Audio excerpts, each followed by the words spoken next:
Assalamualaikum warahmatullahi wabarakatuh. Bismillahirrahmanirrahim. Alhamdulillahi rabbil alamin. Wa afdalus salati wa atamut taslimi ala sayyidina Muhammadin wa ala alihi wa sahbihi ajma'in. Rabbi shrah li sadri wa yassir li amri wahlul 'uqdatam min lisani yafqahu qawli. Subhanaka la ilma lana illa ma 'allamtana innaka antal alimul hakim. Allahumma akhrijna min zulumatil wahmi wa akrimna bi nuril fahmi waftah 'alaina bi ma'rifatil ilmi wa sahhil akhlaqana bil hilm waj'alna mimman yastami'una al-qawla fayattabi'una ahsana. Allahumma ati nufusana taqwaha wa zakkiha anta khairu man zakkaha anta waliyuha wa maulaha. Allahumma arinal haqqa haqqan warzuqna ittiba'ah wa arinal batila batilan warzuqna ijtinabah. Allahumma anfa'na bima 'allamtana wa 'allimna ma yanfa'una wa zidna ilman wa huda amama. Alhamdulillah, muslimin muslimat, hadirin hadirat yang saya hormati, moga-moga kita semua dirahmati dan diberkati oleh Allah Subhanahu wa taala. Syukur alhamdulillah pada malam ini insya-Allah kita akan menyambung pengajian kuliah Maghrib bulanan, iaitu hari Rabu yang kedua, menggunakan kitab Kekeliruan Umat. Inilah jawapannya, susunan Al-Fadhil Ustaz Mahathir bin Hadi Jul hafizahullah ta'ala wa nafa'ana bihi wa bi'ulumihi fid dharaini amin. Saya ingat kita punya kuliah ini tergendada beberapa kali, sebahagiannya atas faktor saya berada di luar Kuala Lumpur, dan ada juga saya ingat atas faktor kesihatan. Alhamdulillah malam ini kita bersua. Cuma boleh tak maklumkan pada saya yang ada kitab, kita berhenti di muka surat berapa ya? Sebab saya, kitab lama saya hilang, tak tahu ke mana. Saya bawa nuskah baru. Bila nuskah baru ni tak ada tanda yang saya tanda dulu tu, tak ada.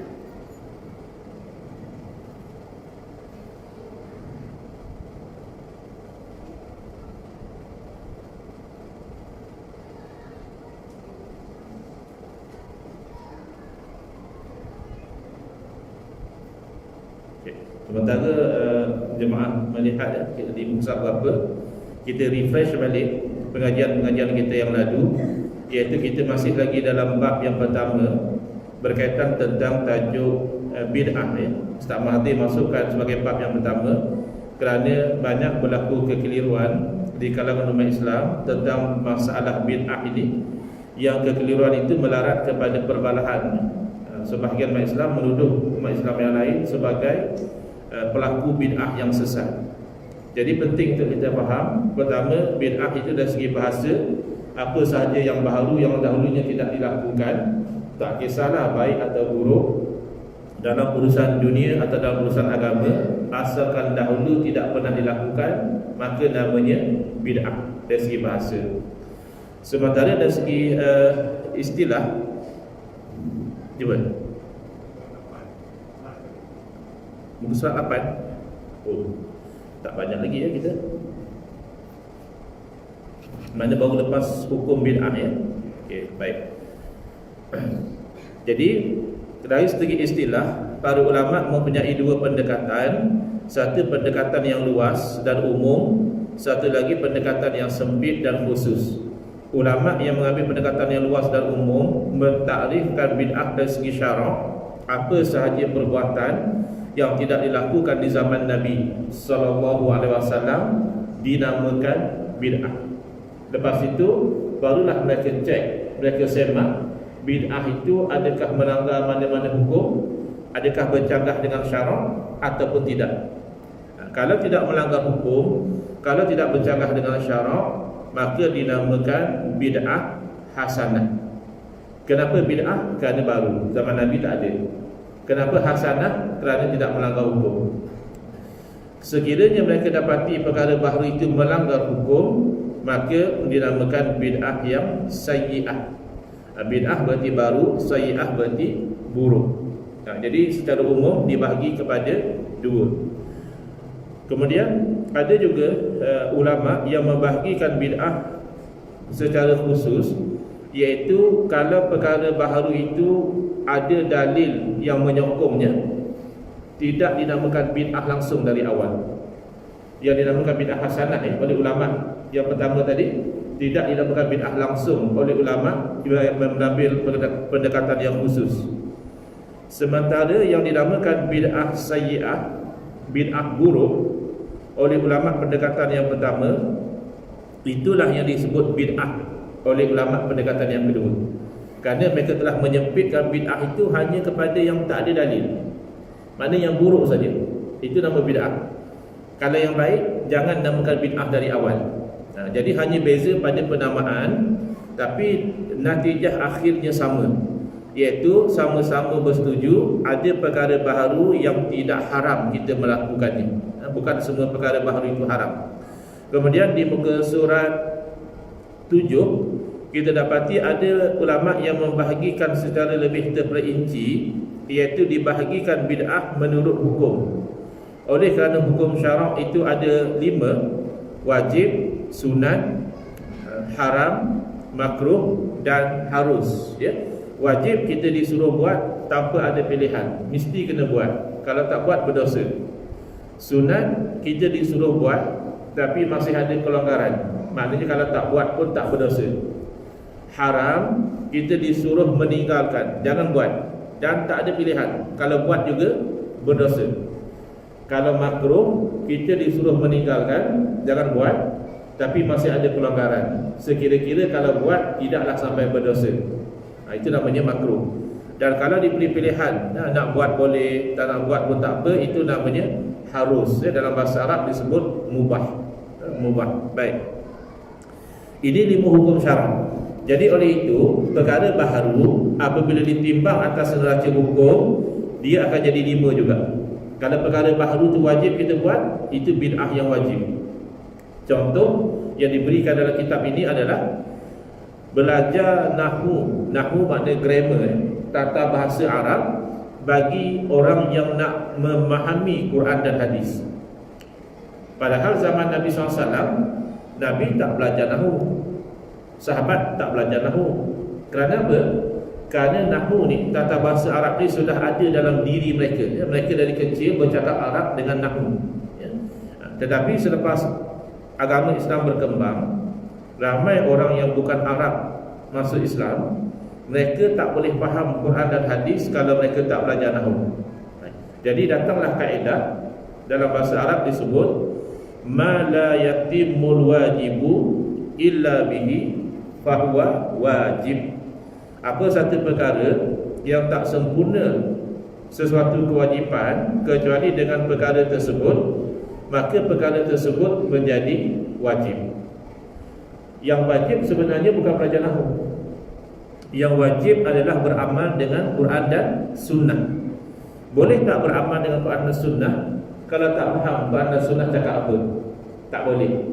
Maka faham Quran dan Sunnah jadi wajib. Boleh tak faham Quran dan Sunnah kalau tak mahir nahwu bahasa Arab? Tak boleh. Maka untuk orang yang nak gali kefahaman daripada Quran dan Sunnah, wajib dia belajar nahwu bahasa Arab. Walaupun belajar nahwu bahasa Arab itu adalah bid'ah. Contoh yang tidak ada dalam kitab, iaitu menetapkan harga ceiling, harga maksimum. Kan kadang-kadang kerajaan, barang-barang tertentu, kerajaan buat satu ketetapan. Contoh, ayam tak boleh jual lebih dari RM9 sekilo. Ayam jenis macam ni pula tak boleh jual lebih daripada RM12 sekilo. Padahal kalau ikut teori jual beli, terpulang kepada penjual dan pembeli. Willing buyer, willing seller. Kau nak beli berapa harga, kau nak jual berapa harga, sama-sama bincang, setuju, berlaku jual beli. Kenapa kerajaan nak tetapkan? Bahkan di zaman Nabi SAW, bukan sahaja tidak pernah berlaku penetapan harga, Bahkan bila diminta kepada Nabi SAW supaya baginda menetapkan harga, Nabi tak nak. Bila ada sahabat pergi pada Nabi SAW, "Ya Rasulullah, tolonglah tetapkan harga, sebab barang naik, harga barang naik tinggi, jadi masyarakat tertekan." Nabi SAW tak mahu. Nabi SAW memberikan sebab, kerana aku tak nak jumpa Allah dalam keadaan aku pernah menzalimi orang, sama ada pada darah dia, mana pernah bunuh orang kah, pernah pukul orang kah, tak mahu, atau pada harta dia. Maka para ulama faham menetapkan harga siling itu adalah satu bentuk kezaliman pada harta. Harta siapa? Harta penjual. Kan penjual dia susah nak dapat barang. Bila dia susah nak dapat, dia tak reda nak jual pada harga yang murah. Kita tengok durian lah, durian kalau baru nak musim mahal. Tapi kadang-kadang orang beli juga, "Bang, kenapa beli time mahal ni?" Lah, isteri mengidam. Isteri mengidam, belilah juga. Ya. Tapi kalau nak murah, time durian banyak. Kadang-kadang dia tak payah timbang pun. "Bang, ambil bang RM10 satu plastik bag." Sebab barang dah banyak. Jadi kalau peniaga tu barang susah nak dapat, tiba-tiba kita paksa dia jual rendah daripada harga yang dia nak jual, tu zalim. Nabi tak nak. Baik. Yang pelik, selepas kewafatan Nabi SAW, bukan sahaja ulama berfatwa bahawa boleh menetapkan harga siling, bahkan ada kalanya wajib. Kenapa? Padahal bid'ah. Nabi tak buat. Kerana para ulama memerhatikan bahawa berbeza. Zaman Nabi SAW, harga barang naik kerana sebab-sebab semula jadi. Contohnya kemarau, jadi hujan kurang, tanaman tak menjadi, hasil kurang, permintaan masih tinggi. Bila demand dan supply tak match, demand tinggi, supply kurang, harga naik. Jadi nak menetapkan harga tu zalim, sebab benda tu luar kawalan. Tetapi ulama perhatikan harga barang naik pada zaman mereka bukan kerana sebab semula jadi, tetapi oleh ketamakan daripada pedagang. Apa yang pedagang buat? Pertama, dia monopoli pasaran. Dia jadi pengedar tunggal. Selepas dia dah jadi pengedar tunggal, pada masa itu dia naikkan harga mengikut kehendak dia. Kalau dia tidak pengedar tunggal, tak jadi. Katalah dia sebelum jadi pengedar tunggal, dia naikkan harga, orang beli dengan penjual lain, tak ada masalah. Tapi bila dia jadi pengedar tunggal, dia naikkan harga, barang tak boleh beli kecuali daripada dia, masa masyarakat terpaksa beli. Dan itu adalah kezaliman kepada pengguna. Maka para ulama mengatakan yang wajib dibuat adalah tolak kezaliman. Zaman Nabi, cara tolak kezaliman, jangan tetapkan harga, biar mereka tu jual beli secara redha meredai, sebab tak ada pilihan. Tapi zaman peniaga manipulasikan harga barang, maka menolak kezaliman adalah dengan cara menetapkan harga. Maka kalau tidak ada jalan lain melainkan dengan cara menetapkan harga itu menjadi wajib. Jadi ini bid'ah yang wajib. Sementara bid'ah yang sunat seperti mendirikan sekolah dan tempat pengajian, kerana ini membantu kepada proses menuntut ilmu. Kenapa tak jadi wajib, Ustaz? Kan menuntut ilmu wajib. Tadi Ustaz kata kalau sesuatu itu tak sempurna kecuali dengan sesuatu yang lain, maka sesuatu yang lain itu pun jadi wajib. Baik. Betul ya. Menuntut ilmu secara asasnya wajib. Tetapi menuntut ilmu bukan hanya mesti di sekolah atau di pusat pengajian. Di rumah cikgu juga boleh tuntut ilmu, di surau masjid juga boleh tuntut ilmu.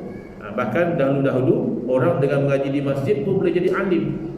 Oleh kerana sekolah dan pusat pengajian ini bukan satu-satunya cara menuntut ilmu, hanya salah satu cara, maka ianya menjadi bid'ah yang sunat. Bid'ah yang harus seumpama amalan bersalam selepas daripada solat. Zaman Imam Nawawi rahimahullah ta'ala, ramai orang akan bersalam selepas solat subuh dan selepas solat asar. Kemungkinan kerana dua waktu ini tidak ada solat sunat ba'diyah. Kan waktu lain ada solat sunat ba'diyah, tapi dua waktu ni tak ada. Lepas subuh tak boleh solat sunat mutlak, demikian juga lepas asar. Jadi mereka bersalam. Lalu orang tanya kepada Imam Nawawi rahimahullah ta'ala, apakah hukum bersalam lepas solat subuh, solat asar ni? Pertama, Imam Nawawi rahimahullah ta'ala menerangkan amalan bersalam lepas solat ini bukan amalan salaf, mana bukan amalan generasi awal, berarti ianya bid'ah. Tapi Imam Nawawi faham bid'ah bukan hukum. Bid'ah adalah istilah merujuk mengatakan benda itu baru. Hukum yang 5 tadi, wajib, sunat, haram, makruh, harus.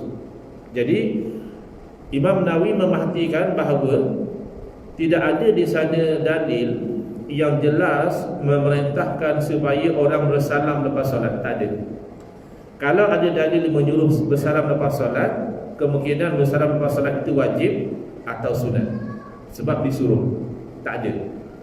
Dalam masa yang sama juga, Imam Nawawi rahimahullah ta'ala memerhatikan tidak ada dalil yang khusus melarang bersalam lepas solat.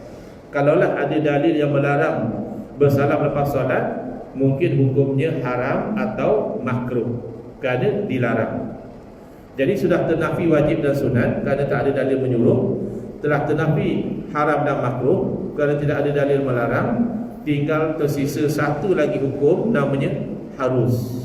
Maka Imam Nawawi memfatwakan bahawa bersalam lepas solat adalah bid'ah yang harus. Itu pun kalau orang yang bersalam tadi tu dia dah berjumpa dah sebelum solat. Macam kita dah kadang datang awal, belum maghrib dah sampai, dah berjumpa, dah sembang, tapi lepas sembahyang dah terbiasa kan salam, iaitu bid'ah yang harus. Tetapi kalau misalnya kita datang-datang tak sempat berjumpa pun dengan kawan kita, terus kita masuk solat, lepas sembahyang baru jumpa, maka itu bid'ah yang sunat, kerana memang kita disunatkan bersalam ketika baru berjumpa. Dan teliti ya, cara Imam Nawawi meletakkan hukum tu bukan sembrono ini bid'ah, ini tak ada zaman Nabi, ini haram, tidak. Teliti. Kalau macam ni harus, kalau macam ni sunat. Begitu. Dan juga melapangkan urusan makan minum. Apa maksud melapangkan urusan makan dan minum? Maknanya kita ni dari segi makan minum tu mewah. Ada breakfast, ada snack, ada lunch, ada tea, ada dinner, ada mentong. Mentong apa? Supper. Jadi mewah kita. Sedangkan zaman Nabi SAW, ada hari Nabi kenyang, ada hari Nabi tak makan. Terpaksa ikat batu di perut supaya tak terasa lapar. Itu sunnah. Kurang makan itu sunnah. Maka banyak makan itu bid'ah. Ada orang kata beza cara makan Nabi dengan cara makan kita hanya beza susunan kata-kata saja. Macam mana tu? Nabi SAW baginda makan sikit-sikit, kita sikit-sikit makan. Kan lain. Makan sikit-sikit dengan sikit-sikit makan tu lain. Sikit-sikit makan ni bid'ah. Tapi adakah haram? Adakah makruh? Jawabnya harus. Boleh. Tapi kalau orang sufi, orang tasawuf, dia tak mahu lah makan banyak, kata dia nanti malas ibadah. Tapi untuk orang-orang biasa macam kita ni harus, boleh. Makan banyak boleh. Tapi kalau sampai bawa mudarat, jangan sampai sakit, sampai apa. Baik. Dan juga melapangkan urusan pakaiannya. Orang lelaki pun paling kurang sehari adalah selai baju. Kalau perempuan saya kan barangkali sampai 2 helai kan. Yang dah pakai siang, malam dia dah tak mau. Lelaki dan perempuan pilih baju menggunakan deria yang berbeza. Perempuan biasa pilih pakaian dengan deria pandangan. Dia tengok, ini dah pakai ni minggu lepas, dia tak akan pakai dengan cepat, dia akan tunggu lama sikit lah. Dan itu pun tengok juga kalau tak matching dengan tudung dia, mungkin dia ambil yang lain. Dia nilai dengan mata. Lelaki kebiasaannya pilih pakaian dengan deria hidung lah. Dia ambil baju, boleh pakai lagi. Kalau dia bawa dah wangsam, baru dia tak boleh pakai. Tapi masih lelaki pun banyak baju zaman kita. Zaman Nabi SAW ada sahabat lepas sembahyang tak sempat wirid, terus bergegas balik, bagi salam terus balik. Orang tanya, kenapa yang kelang kabut ni sampai tak wirid, tak zikir? Kata dia, sebab isteri kat rumah tunggu nak solat. Dia hanya ada satu pakaian, dia solat, isteri kena tunggu sebab nak tutup aurat. Sampai macam itu zaman dulu. Zaman kita kadang-kadang sampai tak terpakai. Banyak baju dalam almari yang tak terpakai itu kan kalau sedekah dapat pahala kepada orang-orang lain. Yang pentingnya mewah dalam pakaian ini bid'ah yang harus, boleh, tidak berdosa. Bid'ah yang makruh seperti menghiasi masjid dengan ukiran. Kan masjid zaman Nabi SAW simple saja, tak ada ukiran-ukiran tu. Habis kenapa makruh? Kalau nak kira tak ada zaman Nabi, kapet pun tak ada zaman Nabi, kipas pun tak ada zaman Nabi, lampu aircon pun tak ada zaman Nabi, jam tak ada zaman Nabi. Kenapa pula ukiran yang makruh? Kerana bid'ah-bid'ah yang lain dia masih ada kena-mengena dengan fungsi masjid. Fungsi masjid untuk apa? Ibadah dan ilmu, kan? Kalau ada kapet kan selesa ibadah, ada aircon selesa ibadah. Tapi kalau tak ada ukiran, apa masalahnya? Masih boleh ibadah. Bahkan boleh jadi dengan ada ukiran itulah orang tu tak khusyuk ibadah. Datang kat masjid dan kita tak biasa datang, nampak lawa ukiran ni. Daripada Allah Akbar sampai bagi salam masih terfikir pasal ukiran, boleh jadi. Maka hukumnya makruh. Bid'ah yang haram, setiap bid'ah dalam akidah haram. Dalam akidah tidak ada bid'ah hasanah. Kenapa? Kerana akidah ni kepercayaan. Kepercayaan mesti sama macam kepercayaan Nabi sallallahu alaihi wasallam. Bid'ah berarti baru. Kalau bid'ah dalam akidah, berarti akidah orang tu tak sama dengan akidah Nabi. Mana-mana akidah yang tidak sama dengan akidah Nabi SAW, maka hukumnya adalah haram. Sebahagiannya bahkan boleh bawa kepada kufur. Okay? Ada bid'ah yang haram berdosa, ada bid'ah yang haram berdosa lagi kufur. Baik. Habis bid'ah dalam akidah je ke haram Ustaz? Bid'ah dalam amalan tak ada ke yang haram? Ada. Sebagai contoh, mungkin tuan-tuan pernah dengar satu ajaran di Pulau Pinang namanya ajaran taslim. Berpusat di sebuah kampung namanya Kampung Seronok. Awak tak seronok sembahyang pakai niat. Innamal a'malu binniyat. Jadi tak payahlah macam kita Allahu Akbar baca Fatihah baca apa. Dia hanya ada satu rukun saja, iaitu rukun qalbi. Niat dia. Tapi yang tak sedap dia orang ni, bila makan sungguh-sungguh. Tak ada makan pakai niat. Patut kalau kita jemput golongan ni, kita bagi dia pinggan kosong. Abang niatlah abang nak makan apa, kan abang boleh pakai niat, kan? Dia tak mahu pula makan, dia nak makan betul-betul. Sembahyang dia boleh pula pakai niat saja. Dan golongan taslim ini dia buat haji di Pulau Pinang. Kita haji di Makkah, di Kaabah, mereka haji di Pulau Pinang. Jadi haji di Pulau Pinang ini bid'ah yang haram. Ya, demikian sembahyang pakai niat semata-mata bid'ah yang haram. Ada juga yang buat cadangan, saya tak pasti dilaksanakan atau tidak. Satu orang kolumnis melemail online, pernah satu ketika dahulu 2016 macam itu, dia cadangkan solat Jumaat hari Sabtu. Sebab hari Jumaat orang kerja. So jam itu ini tak produktif. So hari Sabtu cuti. Sila buat solat Jumaat hari Sabtu kata dia. Kalau dilaksanakan hukumnya haram. Untuk dia yang menyeru sudah haram dah. Sebab dia menyeru orang buat bid'ah yang haram. Perempuan jadi imam solat Jumaat, itu berlaku. Pensyarah saya di UAE dahulu, Dr. Aminah Wajud, dia faham feminism, wanita dan lelaki sama segala-galanya. Ini tak belajar sains. Orang sains pun tahu kalau wanita dan lelaki tak sama. Orang psikologi pun tahu bahawa lelaki dan wanita tak sama. Jadi dia tu buat bid'ah yang haram. Baik, selesai. Kawan-kawan kita masih ada yang berdegil, kata dia mana ada bid'ah hasanah, mana boleh bid'ah tapi baik, bid'ah semuanya sesat. Maka kita terangkan, para ulama boleh katakan hampir semua menerima bid'ah yang baik. Kalau kamu tolak, kamu kena cek balik pendirian kamu. Kamu ikut siapa sebenarnya? Daripada zaman salaf, daripada Imam Syafi'i. Sebenarnya daripada zaman sahabat lagi, tapi yang terang-terang sebut bid'ah terbagi dua, itu Imam Syafi'i rahimahullah ta'ala, ulama generasi awal. Jadi kita katakan para ulama menerima adanya bid'ah hasanah kerana ada dalil. Apakah dalilnya? Banyak. Yang disebut dalam kitab ini ada 5 dalil.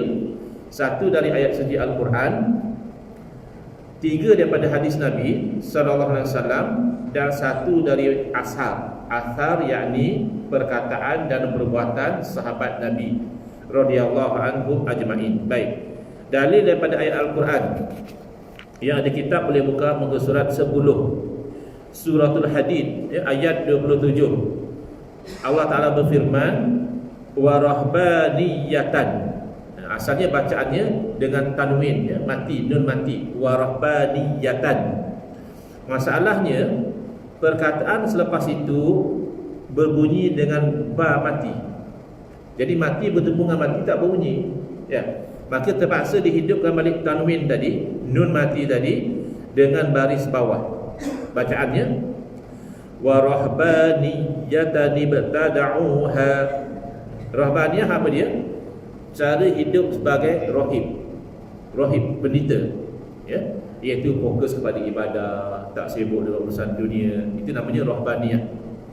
Ibtada'uha, mereka yang buat bid'ah tu. Ibtada' mana buat bid'ah, ya. Ma katabnaha alaihim, kami tak wajibkan pun mereka buat macam itu, tapi mereka yang buat bid'ah. Kenapa mereka buat bid'ah itu?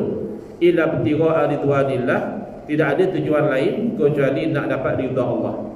Kisah di sebalik ayat ini, orang-orang Nasara pengikut Nabi Isa alaihi salam satu masa dahulu diuji dengan pemerintah yang bergelumang dengan maksiat. Nah, kita sehari dua ni akan memilih pemerintah, ya. Jadi pastikan pemerintah yang tak suka kepada maksiat. Ini kewajipan, ya. Jadi pada masa itu pemerintah buat maksiat, segolongan daripada pengikut Nabi Isa AS pergi kepada pemerintah menjalankan kewajipan al-amru bil ma'ruf wan nahyu anil munkar, menyuruh dengan yang ma'ruf, yang baik, mencegah dari yang munkar. Malangnya bukan sahaja nasihat itu tidak diterima, yang menasihati dibunuh. Mujurlah zaman kita tak adalah sampai tahap macam itu, ya, dibunuh dan sebagainya, tak ada. Kita masih boleh berdakwah, menegur dan sebagainya. Zaman itu yang menegur pemerintah dibunuh. Maka yang selamat dari tragedi pembunuhan, mereka tersepit.